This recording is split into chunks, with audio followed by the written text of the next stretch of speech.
এ হচ্ছে আমাদের পাড়ার লালু। একে আমি প্রত্যেকদিন রাতে আমার যা ক্ষমতা সেই অনুযায়ী খাবার দিই। এ মুখে কিছু বলতে পারে না, কিন্তু চোখ দিয়ে সব কিছু বুঝিয়ে দেয়। এরা আমাদের কাছ থেকে শুধু ভালোবাসা আর একটু খাবার চায়, কোনো গয়নাগাটি জামা কাপড় কিচ্ছু চায় না।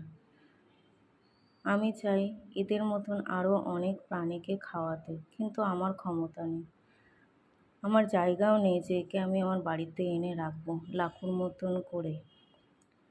কিন্তু চাইলে অনেক মানুষ আছে যারা এদেরকে দুবেলা খাবার দিতে পারে। তোমরা আমাকে একটু সাহায্য করো, লাকুর ভিডিও দেখে তাকে সাবস্ক্রাইব করে, যাতে আমি এদের মতন আরও কিছু প্রাণীকে খাবার দিতে পারি 2 বেলা।